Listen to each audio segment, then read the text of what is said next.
All right, I think we'll go ahead and get started with this virtual town hall. I appreciate everyone who has joined, and we will record this and play it back for later so people can watch this later recorded.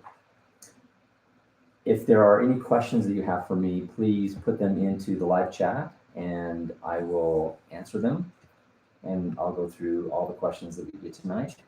I'll start off with just sharing my own thoughts, do an introduction, and then my own thoughts on a couple of different issues, and then we'll move into questions. But feel free to put questions in the live chat at any point. So, hello, my name is Jeff Stenquist. I'm a representative in Utah House of Representatives, representing House District 51, which is Draper. Basically, covers about 90% of the city of Draper. And I was elected 2 years ago after serving for 12 years on the Draper City Council, ran for Utah House of Representatives, and so I've been in for one term. I've done 2 legislative sessions so far, so almost 2 years. I've lived in Draper for almost 25 years and have raised my 4 children here. I've got 2 children that have graduated from Corner Canyon High School and 2 others that are currently attending Corner Canyon High School, a senior and a freshman. And we love Draper. We love the community. We love the people there, all of our friends and associates that we have in the community, and all of the incredible growth and positive changes that have happened in our city over the last 25 years since we've lived there. We've seen a lot of new commercial come to Draper, everything from the IKEA and the Levelland Living Planet Aquarium, the hospital, eBay, so many different things that have come to the city. And of course, one of my favorite are all of the trails that we have in Draper. And I love the ability that I have to go out almost every single day and enjoy the trails that we have in our community. It's a wonderful place to live. We have a wonderful quality of life in the city of Draper and also in the state of Utah. So I want to share some of the, kind of recap, which is going to be really hard to recap some of the things that have gone on this year, because it seems like this has been a really long year with a lot of things that have happened. But I want to go back to the last legislative session that was just held in January and February. It was really interesting because we went into that legislative session with high estimates in terms of our revenue projections. The economy was super strong, extremely low unemployment rate. I remember in 2019, the biggest thing that we were worried about was a labor shortage. We didn't have enough workers to fill all of the jobs that we had in the state of Utah. And that was one of our primary concerns. Our income tax revenues were up and our sales tax revenues were up, although not by as much. And so going into the 2020 legislative session, our revenue projections were up. And so we were able to plan for some the best way to use that money. And so that enabled us to give, do some good raises for state employees, which was overdue, as well as some record investments in public education. And that was one of the things that really was a focus. And I think that with everything that's happened in the last 6 to 9 months since the legislative session, I think that's something that's been forgotten, is that there was in that legislative session a very historic agreement that was made to create a long-term plan for education funding, which part of that included a constitutional amendment that voters will have a chance to vote on this November that will add to the Utah Constitution the ability to take income tax revenues and include with in that the ability to use that money toward services for children and the disabled. And that was, I think, a better attempt than the attempts that we had in prior previous to that, where we were trying to balance, last year we were talking a lot about the imbalance between income tax revenue and sales tax revenue, and the fact that income tax revenue was up and down. Of course, the last few years it's been way up, but sales tax revenue has not been keeping up with that income tax. But now, of course, we don't know what's going to happen this year with income tax revenues, and it's going to come down. We were very worried. I remember talking, even though we had no idea that there was a recession coming, but we were talking about how likely it was that there would be a recession, that the strong economy that we were experiencing was not going to last, and we had to plan for a rainy day. So even though there were a lot of people coming to us and saying, spend this extra money, and all the different ideas that they had for spending all the money that we had, instead, I think we took a very responsible approach. We paid down debts, we paid off bonds, we paid cash for some of the construction out at the new Salt Lake City airport and for the new prison that's under construction right now. And I think that was very wise. But we were trying to plan for what are we going to do to prepare ourselves for the next economic recession. And we had no idea that it was going to happen that fast, that really it was literally a couple of months and even a couple of weeks away that we were going to find ourselves in an absolute cliff of a recession in March and April. So what we had attempted to do prior to that in terms of tax reform was not well received, was not as good of a solution that we could have come up with.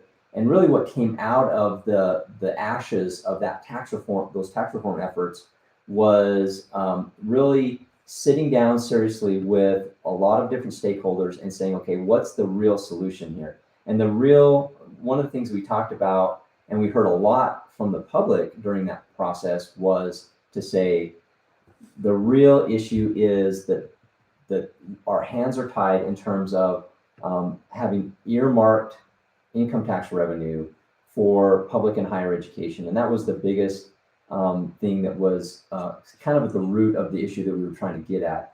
And we had a lot of people saying, well, let's just fix that. Well, fixing that requires a constitutional amendment, and there were a lot of concerns being expressed by the education community.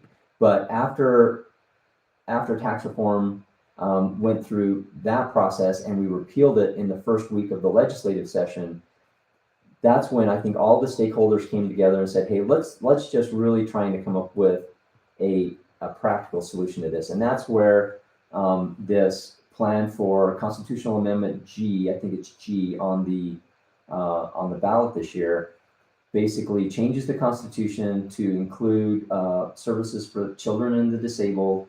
And then in addition to that, if that passes, there's already legislation that's in place that will put in place a framework for long-term stable education funding, so that education will not be upset or will not be impacted by income tax ups and downs. The income tax tends to be very volatile, and it's up one year and down another year. And so in order to smooth out that education revenue curve, there was an agreement that was made that the education community and lawmakers and the legislature and the governor, we were all able to come together and come up with really, I think, a historic plan for long-term education funding. So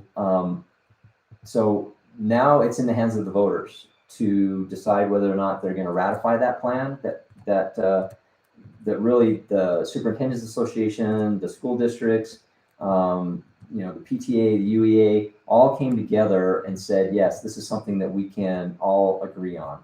So, and now it's in the hands of the voters to vote in November whether or not to go forward with that plan. And if the voters reject that, then we'll have to go back to the drawing board again and come up with a different plan and understand how we're going to deal with making sure that we have a balanced budget and balanced revenue streams to pay the bills that we need to in the state of Utah. So I'm actually very interested to see what happens with that constitutional amendment, and I'm excited for the opportunity, for for the opportunity to say, we basically solved this problem. We don't have to come back again and try to go through some other plan for reforming taxes that I think will have a long-term framework in place. I also want to talk about some of the bills that I ran this year. One that I was very excited about was the ability. Well, actually, before I move on from that, it seems like we have a question, and if it's on that topic, maybe we'll stay on that topic, or if it's not a topic. If we have a question, what's the question that we have? The question says, 2 years ago, we voted for Medicaid expansion. You altered what we had voted for in the next session. Mm-hmm. How do we know that you won't do that with this legislation? And I'm assuming by this legislation, it means so I don't know if that means that. So let me address the Medicaid expansion. So Medicaid expansion was, in the state of Utah, a lot of states had basically expanded Medicaid according to what the Affordable Care Act or Obamacare had specified. But Utah was not one of those states, mainly because we were very concerned about the cost. Yes, there was a lot of that cost that was borne by the federal government, but it also passed a lot of costs onto the state governments without a lot of flexibility given to the states on how they wanted to manage those funds. And so basically, the concern was that we were going to have our hands tied in terms of how to implement Medicaid, and we were in negotiations with the Trump administration to get a few waivers on how we wanted to implement our own version of Medicaid that would provide medical services to those that needed it and those that didn't have coverage, but without but also with giving us the budgetary flexibility to make sure that we didn't basically bankrupt our state and run out of money, which had happened in some other states. There were some pretty serious budgetary problems that had happened in other states that had expanded Medicaid, and we were very worried about that. So in short, what the legislation did was that we passed said, okay, if we get a waiver from the Trump administration, then we will. There were basically 4 different versions of the bill. There was like Plan A, B, C, and D. And if Plan A was if we get one waiver, then we will go with that. If we don't get that waiver, then it will default to Plan B. If we don't get that waiver, it'll default to Plan C. And we had very strong indications from the Trump administration that we were going to get those waivers. But in the legislation, it said if we don't get the waivers that we expect from the Trump administration, then we will default to what the voters passed, and that will be the law. And so that was in the law. And as it turned out, the Trump administration, basically because they were trying to push some lawsuits to overturn, and they are still pushing lawsuits through to the Supreme Court to see if they will overturn the Affordable Care Act, which is going to be heard actually right now by the Supreme Court and possibly voted on in the next couple of months. For that reason, the Trump administration did not approve the waivers that we had asked for, and so as the law said, we tried, but since we didn't get those waivers, then it defaulted to what the voters had passed. So now the question being, the legislature passed that law. The voters in a voter initiative can make legislation. That's one way to make a law, is to have the voters pass an initiative. Another way to pass law is to have the legislature pass legislation. But any legislation that's created either by the citizens or by the legislature can be changed in the future by a future legislature or by a future citizen initiative. So it's true that there's nothing that would say that, maybe in the future, maybe 5, 10, 15, who knows how many years from now, the legislature may come back and say, hey, we need to make a change to this law. And I think that that's appropriate, that we don't know what's going to happen in the future. And so there could be changes that could be made in the future by a future legislature. And he was referring to education funding. And on the education funding as well, right now there will be, the legislation says that there will be a special fund set aside, and the only thing that fund can be used for is for education funding. And so we currently have a special education rainy day fund. So when we put money into the rainy day funds, they go into different buckets, and we have a specific education rainy day fund. This would create an additional, basically, slush fund for education. The education rainy day funds can only be used basically in certain circumstances. So it's very tightly restricted. Then we would also have another reserve fund for education that would basically help us smooth out the peaks and valleys when we have a downturn in the economy and we need to backfill education funding, so that we make sure that the education community, the charter schools, the school districts know that they have a stable source of revenue going forward, and they're not going to be subject to that volatility. So could that structure be changed? Sure, it could be. But I think that it would be very difficult, and it would be something that would draw a lot of scrutiny if that framework and that structure was changed significantly. I think that would be a very difficult thing to do. Not impossible, but certainly it certainly could be done. Any other questions? Not of right, not as, yeah. Okay, well then I'll talk about one of the bills that I passed last year, which was to create create what's called the Outdoor Adventure Commission. This is a bill that legislative leadership actually asked me to run because they recognize that we have,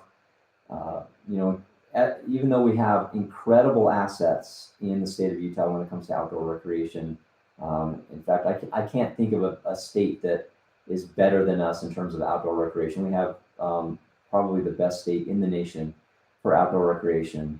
At the same time, there's not really a statewide comprehensive plan and long-term strategy for outdoor recreation. A lot of it is done kind of on a regional basis, kind of piecemeal. And so recognizing this, I was asked to kind of head this initiative up, mainly because of the experience that I've had with outdoor recreation and building trails in Draper during my time on the city council, and even now as I continue to serve on the Draper Parks and Trails Committee. And so this is an assignment that I was very excited to take on, and a project that I'm very excited to do. And what it does is it creates what's called the Outdoor Adventure Commission. It has about 15 different members, different stakeholders from different groups, and legislative leaders, as well as people from the Office of Outdoor Recreation, Office of Tourism. And what we're going to do is create gather information on all the different recreation assets that we have in the state of Utah, and then we're going to take that strategy, formulate a plan, and then with the idea that in the future that would help us direct our revenues and our investments to know where we need to invest to improve the outdoor recreation experience, not specifically targeted at people from out of state, but at our own residents. This is not an effort to try and bring more people into the state of Utah. We're already doing a pretty good job of that, but we're saying, for those of us who live here and love to recreate here, as well as people who come from out of state to recreate, how can we make that recreation experience better? Do we need more boat ramps, more hiking trails, more, whatever it might be? Do we have trailheads? Do we have insufficient parking, or do we need more, restroom facilities? Where are we lacking in infrastructure, in personnel, in do we have certain things that are being overused and other things that are being underutilized? and and those are the things that we'll try to identify so that we can really elevate, again, our outdoor recreation experience in the state of Utah. So that's one of the bills that I was able to pass this year, and as a consequence, the commission was formally created. I was named as chairman. From the House side, there'll be a House chair and a Senate chair. So I'm the House chair for it. But we have put that commission actually on hold at the moment because of the budget constraints that we've had because of COVID. So we're gonna, right now that's on hold until, but we expect that to start up next year. And so let me kind of back up, and as I was talking about some of the things that were going on, we really had, I think, some great things happen in the last legislative session. And we started to hear, in January and February about this virus that was happening in China, and we were starting to listen in and hear some of that news, and it started to concern us. And in fact, by the last week of the session, we knew that this was coming, and this was hitting the state of Utah as well as the nation. We did, at that point, we didn't have a single case in the state of Utah, but we knew we needed to prepare for it. And so after spending weeks and weeks and passing a budget, we knew that budget was going to have to be completely redone, which is basically what happened. We've had 6 special sessions this year, and most of them having to do with reworking the budget. After Congress passed the CARES Act, which provided some federal funding to deal with the pandemic, we needed to take that money, take a look at how to best utilize that money, where it was best spent in terms of enhanced testing, or if we needed PPE equipment, loans to small businesses. There was a lot of different aspects to that, as well as basically cutting about $800 million out of the budget we passed, and not knowing what was going to happen. I think this was in May or June that we completely redid the budget for the state of Utah. We really cut it down to a lot of the bare bones. We cut everything out. Even the small amount of money that had been allocated to fund this outdoor commission that I was on got reduced, which was completely reasonable. Now that we see where we're at right now, and that our economy has pretty remarkably started to come back, certainly not to where we were a year ago, but it will be very interesting to see what our revenue projections are as we go into the next legislative session. We're not gonna have the revenues that we saw in 2019, or even that we thought we were going to have in 2020. But I think it's maybe not as dire as what we thought, what we feared it was going to be in the second quarter of this year. So the budget had to be drastically reduced. State employees, working from home, just like a lot of businesses, have had to change their business practices to deal with the pandemic. It's really affected, as everyone knows, our lives in so many different ways. But we were able to react to that, and I'm so grateful for all of the preparation and the fiscal conservatism and the conservative approach that we've taken in the past years that really prepared our state better than any state in the nation to weather a difficult storm like this. As we've seen, our economy is number 1 in the nation right now. We have rebounded from this pandemic economically better than anyone. Now, of course, it is affecting people's health, and it's a very serious disease, and people have lost their lives. And I want to express my condolences to everyone who has lost loved ones or has suffered through very serious illnesses. I've heard from constituents who had a very bad bout of COVID and had to be hospitalized and had a difficult time of it. Others that had contracted it and didn't feel severe symptoms. So we need to recognize that it's something that has hit a lot of people very seriously. And those of us that live in Draper, we're part of Salt Lake County, and we have been under a mask mandate now for many months. I think it's maybe something that we've kind of gotten used to. When I go to the grocery store or when I go to the hardware store, I have to get used to the idea that I'm going to put a mask on, and whenever I go out in public, we don't have the ability to gather in groups the way that we did before, and it's my sincere hope that we can get past this as quickly as possible. One of the biggest impacts I think that we've all felt is what it's done with our children and our education system. With two kids of my own in Corner Canyon High School, and having them be quarantined, as well as having to shift back to online learning. The online learning model, we felt like in the spring, was extremely difficult. It was extremely painful for parents, and it was and most importantly, it was not an effective learning environment for our children. And so I think that the education community has done an admirable job in trying to pivot and adjust to this situation that we find ourselves in right now.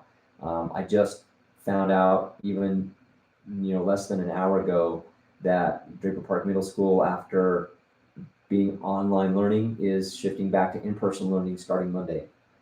That's good news that their case counts have come back down to a level that the health department and the school district feels like they can do that.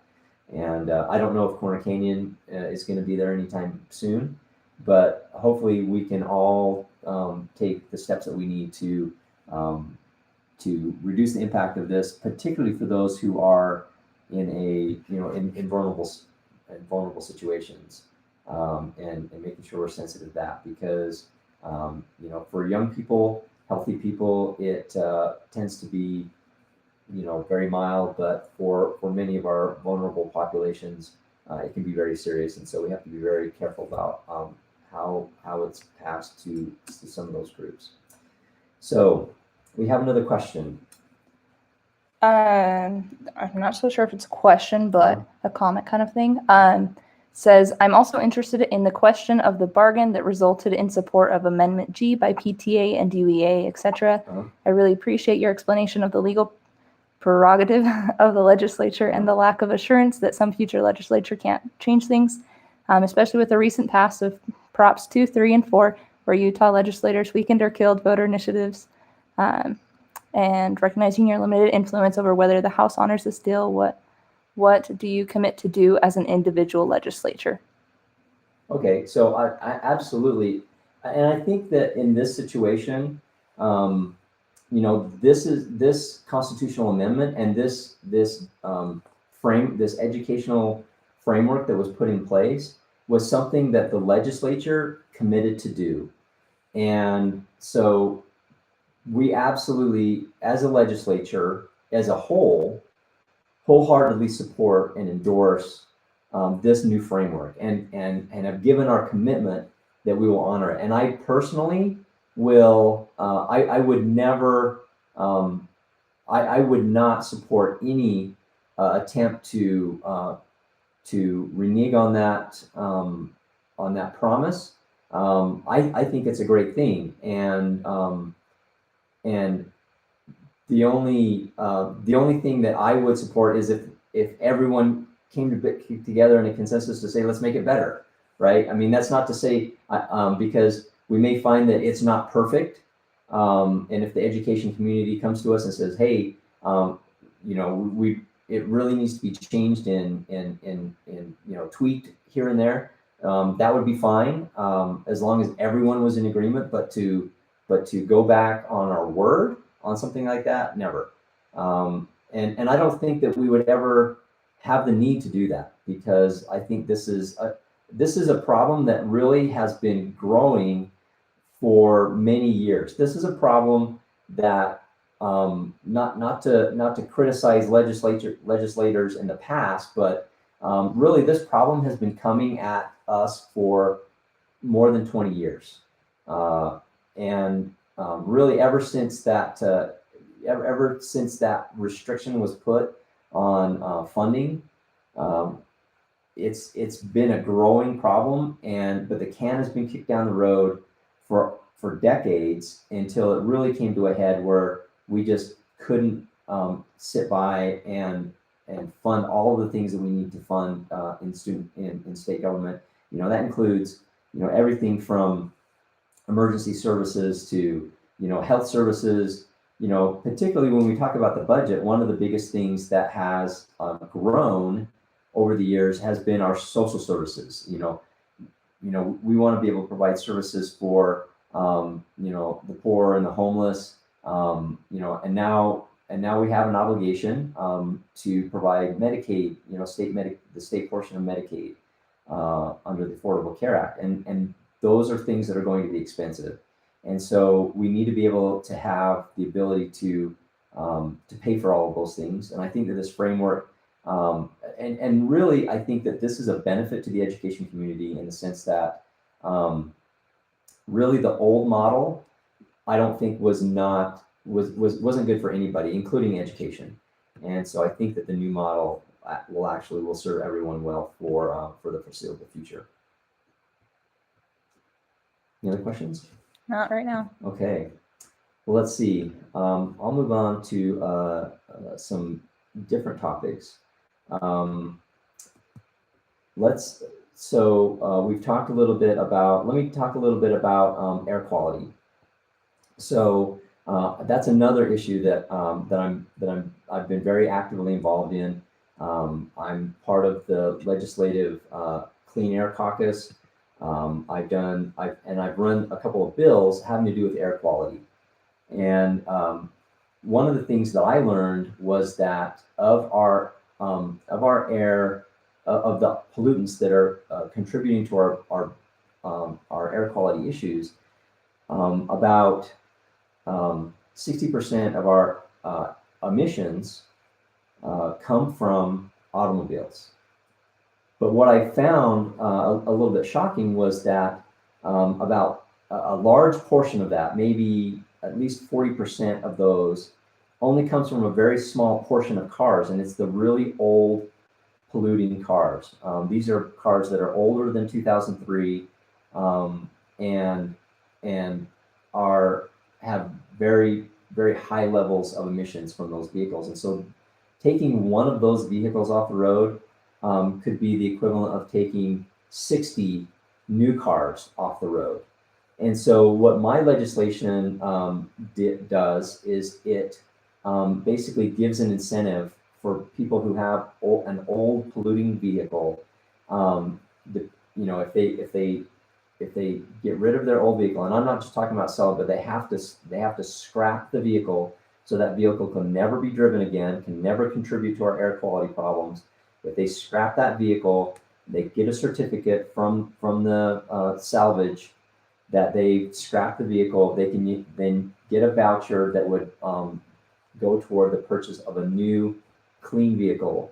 And the amount of incentive they could get depends on the type of vehicle they get. Their income level is another factor. So if you buy an EV or a hybrid, you get a larger incentive than if you just simply buy a tier 3 vehicle, which a tier 3 fuel vehicle is much more clean than an older car, especially if you're using tier 3 gas. A tier 3 vehicle burning tier 3 gas is extremely clean, not zero emissions, but extremely low emissions. And so that bill that would basically provide a carrot and an incentive. It's modeled after a federal grant that we received. They did a pilot program on it up in Cache Valley, found it to be very successful. And so my bill took that pilot project and expanded it across the Davis and Salt Lake counties and Weber County, so that that incentive could be used to basically remove, accelerate the pace at which these old polluting vehicles were moved off the road. It's one of the as different air quality bills are evaluated and different ideas are looked at, that bill had a better return on investment in terms of amount of pollutants removed from the air per dollar spent than any other proposal that we had on the list. So for that reason, it was put at the top of the priority list in terms of air quality bills. Now, of course, because of all of the budgetary cutbacks that we've had, there was no money left over, particularly after COVID, for money to go toward, say, air quality initiatives, unfortunately, this year. Of course, COVID itself has been has greatly helped our air quality because it has removed so many vehicles off of the roads because people are working from home so much more and reducing their travel. And if it wasn't for fires in California, we would have had spectacular air quality this year. And I think that we will have spectacular air quality for the next several months. We should have a pretty good year. We actually had some pretty good years the last few years. Mainly, we've had good weather. We haven't had a lot of inversions, and so our air quality has been pretty well. And really, I think that we need to look back and we need to appreciate how far we've come, because our air quality is better than it ever has been. Our air quality gets better every single year. Even though our population goes up, our air quality gets better. And a lot of it is because of some of these innovations, particularly the Tier 3 fuels that was put in years ago. And it's taken years to develop that. Refineries now starting, just in the last year, have started to sell that to gas, gas stations. You can now buy it in certain areas in the state, and those cleaner cars and cleaner fuels are really going to help us over the next 10 years to improve our air quality. The next phase of improving our air quality is reducing emissions from our homes, and gas, and lawnmowers, and other, wood burning stoves and things like that. Question. Will you personally support the intent of voters in relation to Proposition 4 and the Independent Redistricting Commission? So the Redistricting Commission is in force. The Redistricting Commission, that's going to be an issue that we're going to see over the next year or so, and hopefully everyone's filled out the census. The deadline is upon us now to fill out your census. We'll get that census data back, and then next year start planning for redistricting in 2021 and ahead of the 2022 elections. So what's going to happen is that the Redistricting Commission is going to basically put together some maps. They're going to present them to the legislature, and the legislature is not required to use those maps. And so it will be interesting to see, what the Redistricting Commission comes up with in terms of their maps, and what ends up happening with what the legislature adopts. So I can't say that the legislature will adopt the exact map that the Redistricting Commission presents, but it certainly will be one of those maps that's presented. And if you look back at the redistricting process from 10 years ago, I think that it's going to follow a very similar process, because if you remember 10 years ago, anybody from the public could go into an online tool and create their own redistricting map. They could draw the boundaries however they wanted. And the tricky part in doing that is that every district has to be equal in population. It can only deviate by just a tiny amount. And so changing boundaries on one district has a domino effect to other districts. And so it actually becomes very tricky to draw those districts. And what we saw was there wasn't a lot of, when you look at state legislator districts, there wasn't a lot of carve outs based on political leanings of one community or another. the main debate was over what to do with the congressional districts, particularly the fourth congressional district. So we'll see what happens and how those boundaries change. I think that we are expecting that Utah County will pick up a lot more population than what it did than what it had last 10 years ago, and so the population center is going to shift south, closer toward Utah County. I don't know what that means for the south end of the Salt Lake Valley. We've certainly seen some growth in Draper, but not as much as we've seen on the west side of Salt Lake Valley, and certainly not as much as what we've seen in Utah County. So it'll be interesting to see where how that has to shift to accommodate those population changes. Okay. Yes, redistricting, and in fact, I'm on one of the House committees that could very well, unless committee assignments change, I'm on a committee that could very well consider that. And then I've actually been as a part of one of the legislators in the state of Utah that's part of a national redistricting committee with the National Conference of State Legislatures.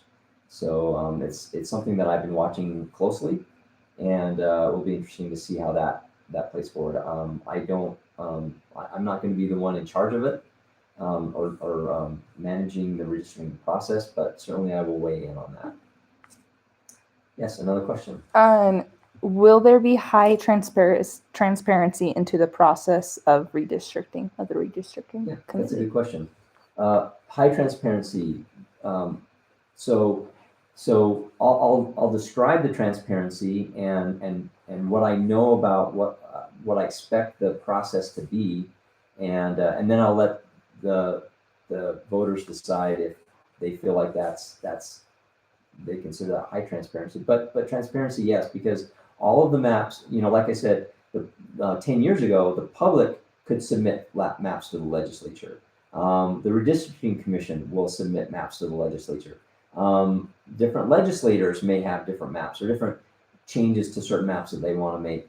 All of those will be submitted to a committee that will hold public hearings.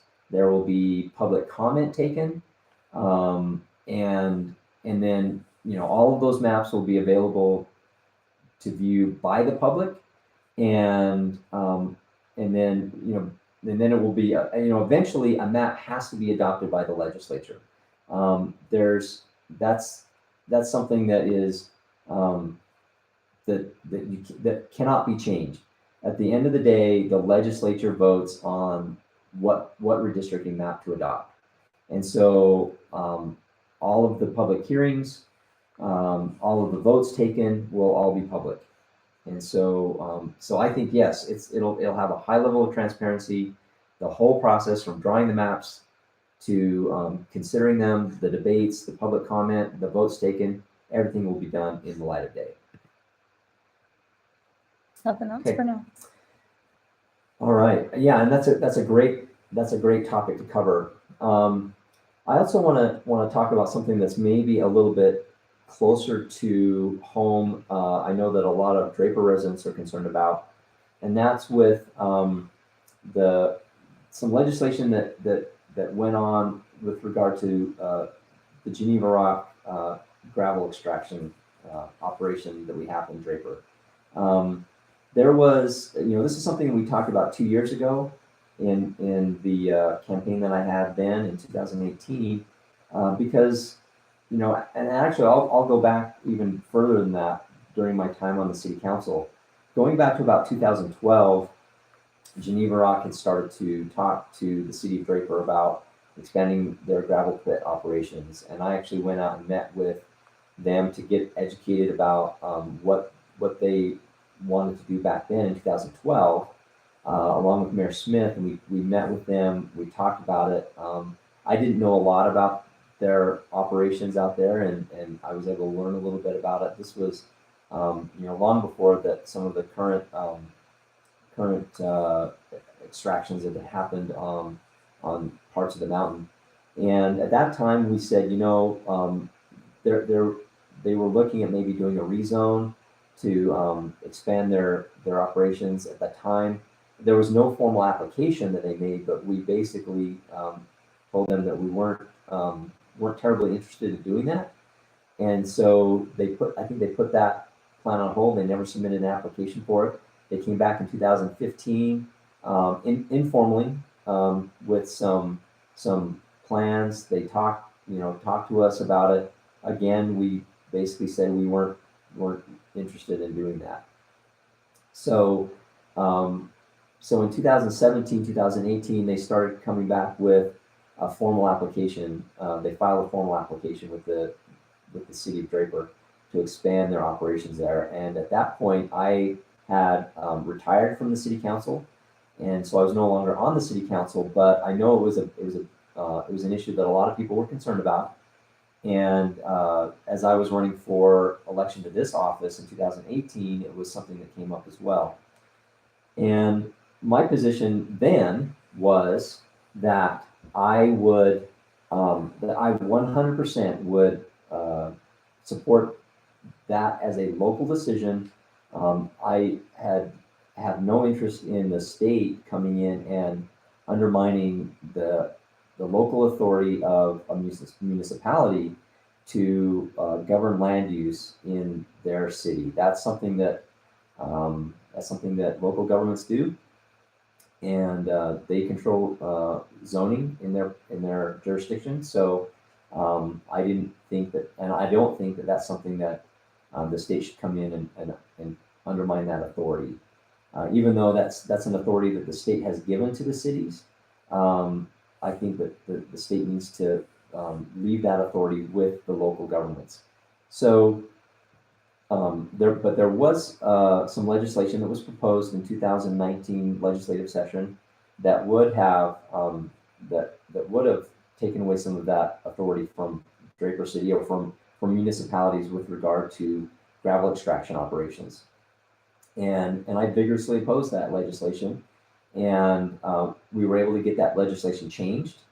And one of the things that changed with it is that there was a moratorium put on that type of legislation, and there was no basically it was kind of a timeout to give the cities time to negotiate and come up with a plan for how to work with the gravel operations in their city. So it's been my hope that eventually that will work out, and that we have great local officials in the city of Draper, and they're working on this issue and working with Geneva Rock on what they want to do with their plans. Now, personally, my position hasn't changed on that. I still think that's a local decision, and I will support Draper City in the decision that they make, and do what I can here on Capitol Hill to protect their land use authority. Now, I think that if you consider, who you want to have your voice up here on Capitol Hill, I think that's something you need to think about. If this is an issue that you're concerned about, which of the candidates is best equipped to defend that position and make sure, and stand strong for that. And I think that my position in the legislature clearly gives me the strong position to defend Draper City and to make sure that we're doing the right thing for the citizens of Draper.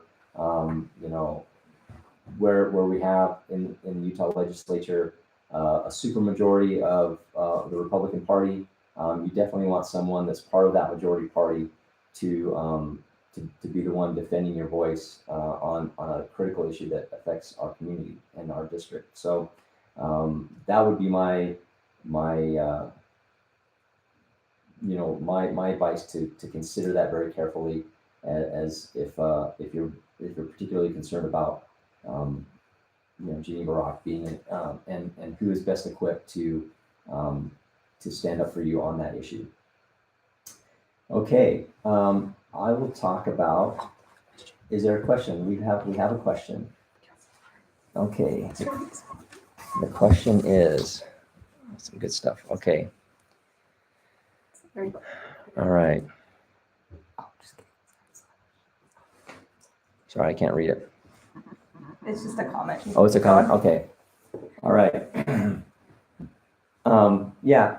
So, definitely, that's something that that I think I can say that 2 years ago I promised that I would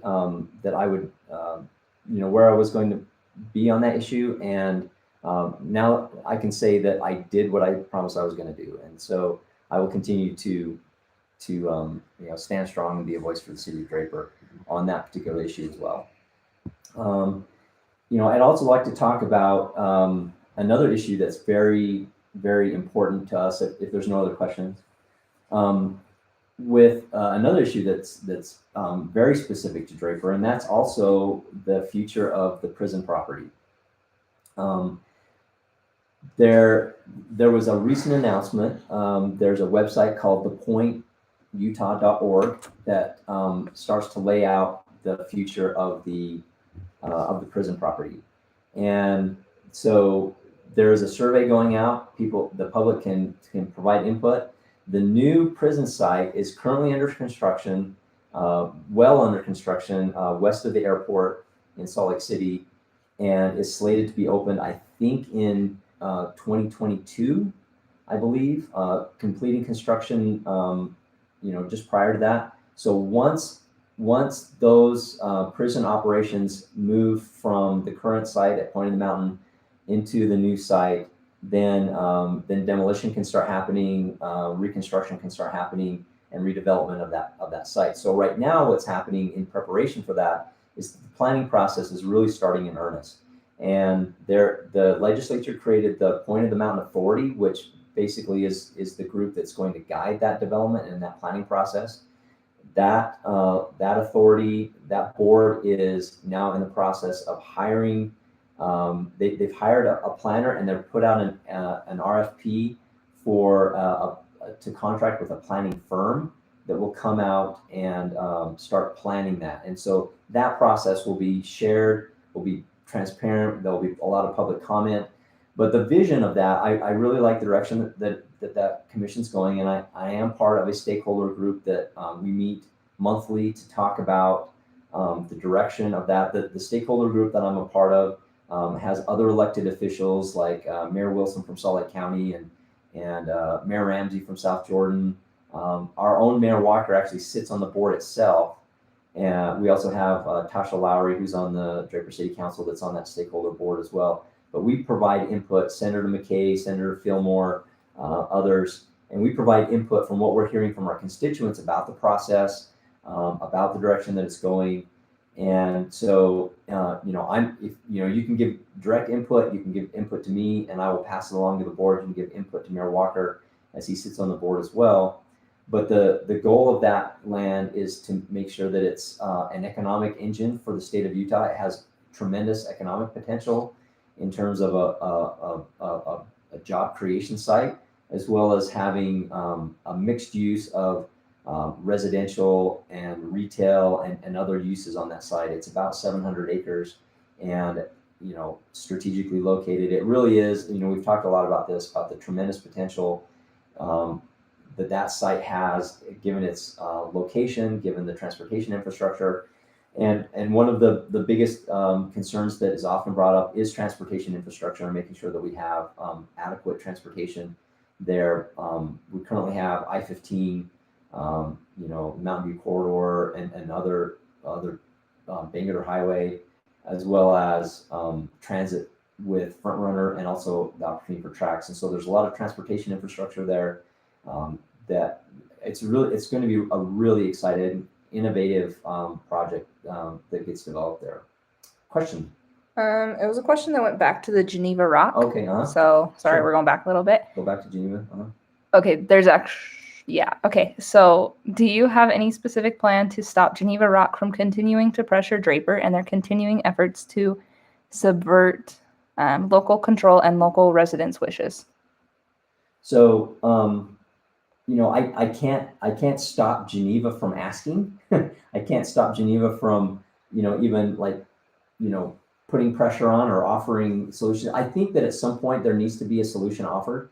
There needs to be there needs to be a resolution there, and I'm confident and have trust in our local city council and mayor to work with Geneva Rock to come up with a good solution there.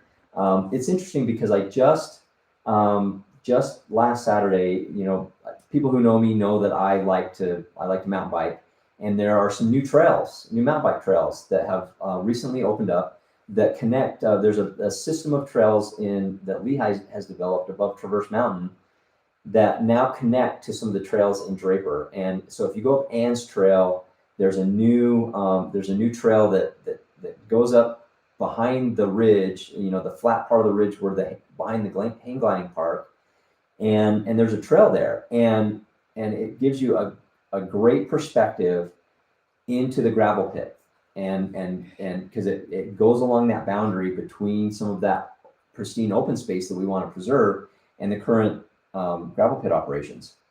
And so, the last thing I would want to see is further encroachment of those gravel pit operations to take out some of those new trails that have been built and some of those other areas that are really nice up there. And so, that's my outlook, and I think that working with Draper City, I really think that they can come up with a solution there. I don't know how long that's going to take, and certainly making sure that they're following all the regulations that they need to follow is really important as well. But I don't think that the state should come in and bring the hammer down on Draper City and come up with a solution. I think that Draper City needs to do that. I hope that answers the question. And then we've got another question going back to the old prison location. And the question is, will you work with the tech community to set up a hacker space? Oh, that's a good question. Being in the technology community myself, I think there's enough opportunities there on that prison site for lots of different uses, and certainly there will be office space, and we've got spaces, different parts in the valley. Like you look at the salt mine that's in Sandy, or that Church and State that's downtown on 4th South, which are kind of like incubator type environments, Silicon Slopes in Lehigh. I think those types of environments, I think we'll see a lot of those things come out of that prison site. And so, what specific things are built there, I don't know, but I think it will absolutely be a hub for the technology community. And so I could see that kind of activity going on there for sure. Absolutely. Okay, nothing else for now. All right. So we've talked about Geneva. We've talked about the prison property. We've talked a little bit about the state, what we're going through with COVID and education. When it comes to education, I feel like I've really had a good relationship. I want to talk a little bit about education in general. I feel like I have a really good relationship with our local school board, our Canyon School District, as well as the private schools. We have Juan Diego, fantastic private school that has been nationally recognized. We love having them in our community, as well as the charter schools that we have. So we really have a good, diverse education community. We have diverse opportunities for education in Draper. And this experience that we're going through with COVID has now, I think, broadened everyone's view in terms of what might be possible in terms of online learning options or homeschooling options. So I'm very optimistic that we may see some innovation come out of this situation that would really benefit our education community. And so I've really enjoyed working very closely with different educators, visiting classrooms, doing presentations, and seeing and hearing from teachers about the challenges that they see. One of the things that we identified was, that there was a real need for more aides, social workers, mental health professionals to take some of that burden off of our educators and give them more time in their day to focus on the learning experience of their students. And so those are some of the areas that we focused on in terms of funding that we did in the last couple of years. And I think that's very helpful as well. And similarly to that, I want to talk a little bit about law enforcement, because we've had some, obviously a lot going on this year in terms of concerns over police conduct, over riots happening. Even here in Salt Lake City, right here in downtown Salt Lake, we've seen we've seen some protests turn violent, and I really support and will always stand behind anyone who wants to stand up and voice their opinions and protest peacefully. But crossing the line into violence, vandalism, anything of that sort is completely unacceptable. And it really has raised the consciousness of the public in terms of law enforcement policies and practices. And I can say that during my time working with our local police department in Draper, I am so grateful for the first responders that we have in Draper, and our police department is top notch. Years ago, before it was ever front page news, our police chief and our police department came up with proposals for policies and in terms of less than lethal methods that they would use. And we even years ago were shown demonstrations on some of the equipment, and we as a city council invested money in equipment like the traditional tasers, but also beanbag shotguns and different restraining devices that were less harmful, protected the officers, but also didn't cause harm to potential suspects who needed to be restrained. And not only did we provide that equipment to our police officers, but they went through specific training, and we had policies on how to use it and when to use it. And Draper was one of the very early adopters in the use of body cameras. And one of the policies that was put in place is having policies that required that body camera to be on at all times. Every interaction that an officer had with a member of the public had to be on videotape, and then it could not be tampered with by the officer afterward. And that was something that protected both the public as well as the officers themselves and the city. That we could show that in that interaction, if there was any accusation of any misconduct, we could go back to the video, and more often than not, it refuted what was any accusations that were being made against the officers. And so the officers, I think, really appreciated that it showed that they were following the proper procedures and proper conduct in those interactions. And so I think that's something that Draper City's been doing for many years, and I think that some other police departments should be following those same kind of policies as well. Question? So this person's a big fan of funding for mental health research and resources, especially considering the state's high suicide rate. Please speak to this and what impact you hope to have. Yes, absolutely. I really appreciate that question. And honestly, I have to give a lot of credit to one of my good friends, Representative Steve Elison, who represents Sandy Cottonwood Heights area. He has really been a champion and a leader in that area. And he has pushed through legislation that I have wholeheartedly supported, voted for, and even put my name down as a co-sponsor on some of that legislation to put more resources toward mental health services and really try and address the high suicide rate that we have in Utah. Suicide is something that has touched a lot of families in the state of Utah, and it's a very, very difficult topic and a sensitive subject. And I'm glad that we're now as a society becoming more open in how to address some of these needs and how to remove some of the stigma. Just recently, as a result of some of this legislation,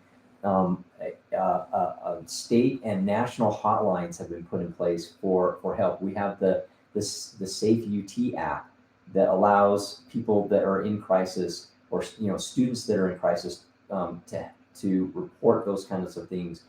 And the resources that we have available are much better, particularly when it comes to, and I want to talk about, I was just talking about law enforcement, how the mental health services ties in with law enforcement, because that is one of the problems that we see.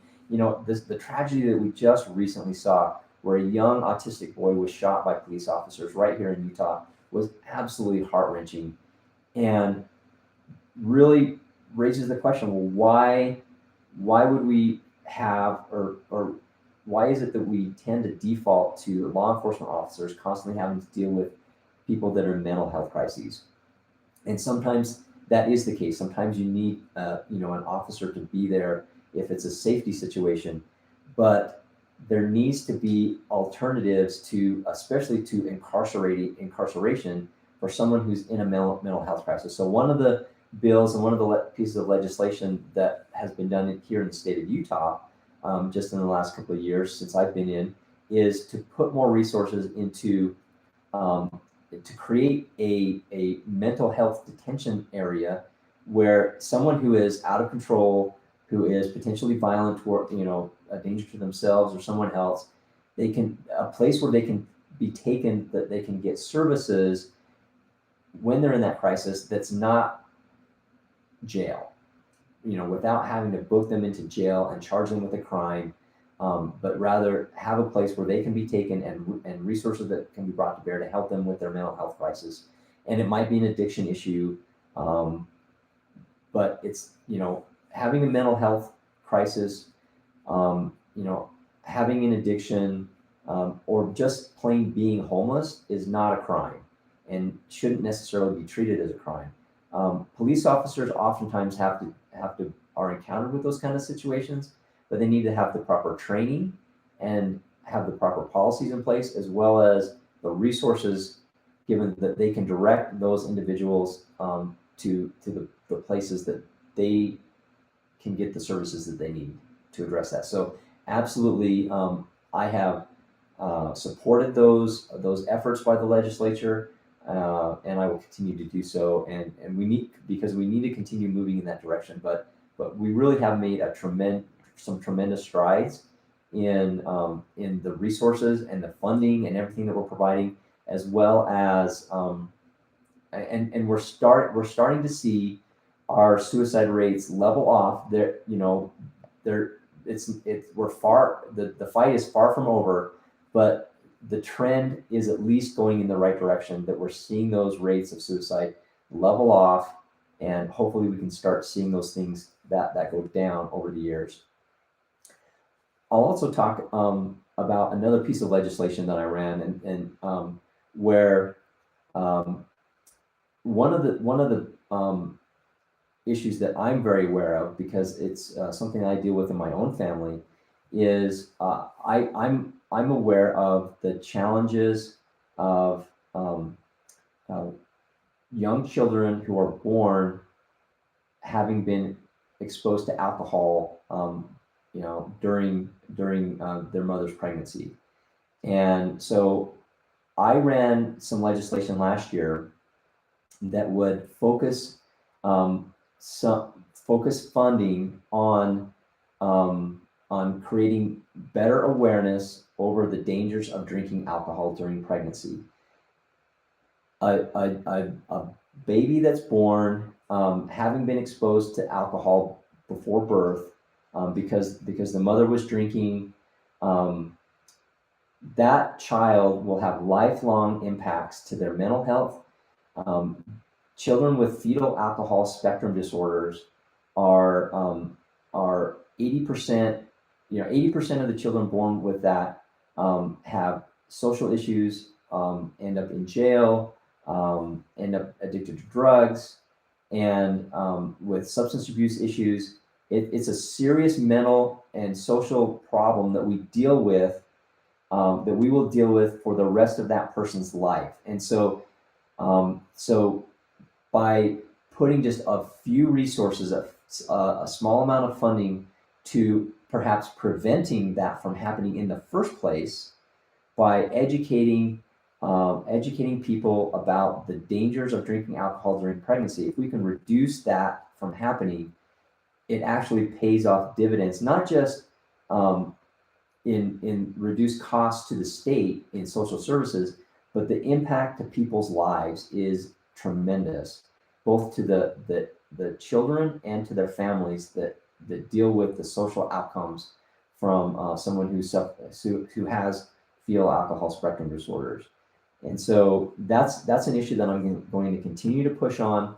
The state of Utah is an alcohol control state, and we do that for a reason, because of some of the social impacts of alcohol. One of the things that we do is we take a portion of alcohol revenue that the state normally would receive. We take a portion of that and we spend it on educating young people about the dangers of drinking alcohol for youth.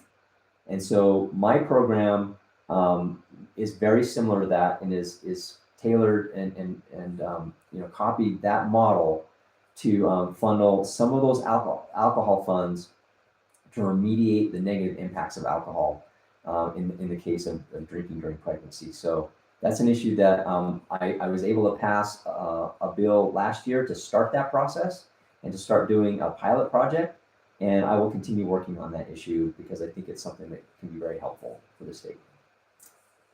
No more questions? Okay. We've gone a little bit more than an hour. What's that? No more questions? Okay.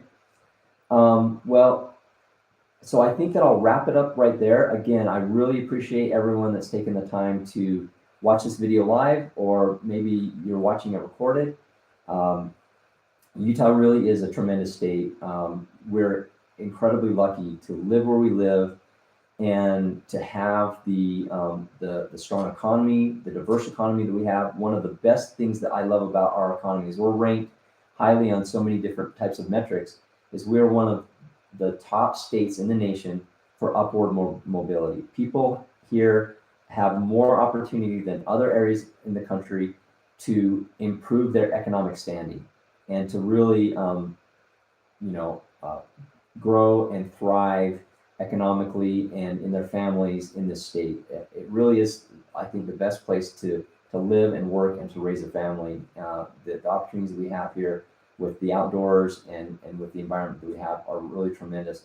So I think that we need to continue with the principles and practical solutions to keep that, keep Utah, keep us moving in that direction, keep us as one of the best places to live and work and to raise our families. And so, again, I appreciate your spending some time with me. If you ever have any questions, you can email me. You can call me. I have people call me on the phone all the time, text, social media. By all means, get a hold of me and I will respond as soon as I can. So thank you very much and have a good evening.